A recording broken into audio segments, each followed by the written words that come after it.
A strong limitation I find in open world or story driven games is that my actions don't seem to be of much consequence.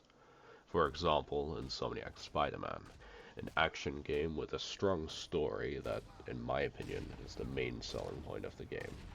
Don't get me wrong, the gameplay itself is incredibly fun, and the game wouldn't be enjoyable without it, but I don't find myself playing the game fighting crime in my free time. I'll typically just restart the campaign. That's not for a bad reason, but the crime is repetitive and typically uninvolved to a degree. Everything is scripted, so there's no unique flair to what you're doing. The campaign, while still scripted, is much more involved. There are proper cutscenes, and there's reason and result from what you do and stuff like that. This brings me to the Nemesis system.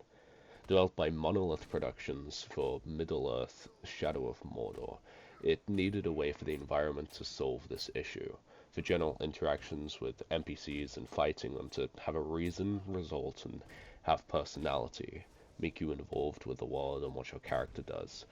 In comes the Nemesis system.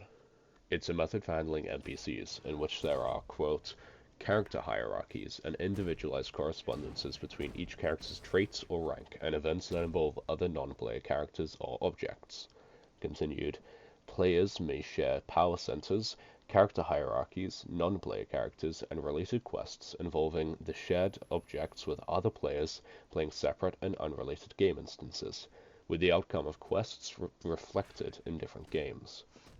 In short, implementing hierarchies for enemies, so they hold ranks and roles, they have weaknesses, and they can remember different ways you've killed others.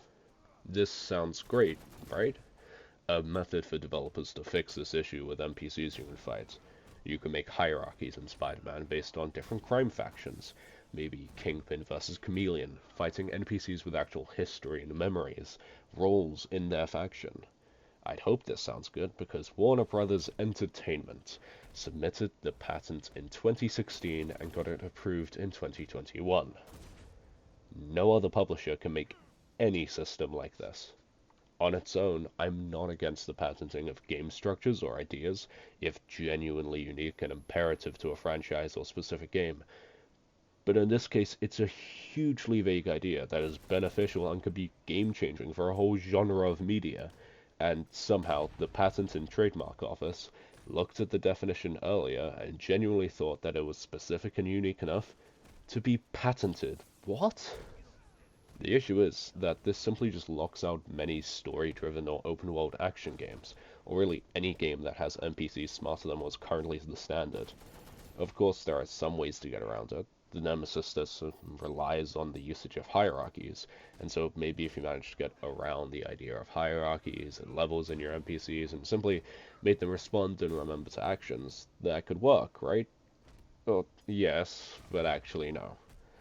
For one, there's no guarantee that wouldn't be recognized as violation of a patent, but also the patent restricts hierarchy. Even if you got what you want, it's not going to be as advanced or intelligent as in the Nemesis systems, and that's the most frustrating bit.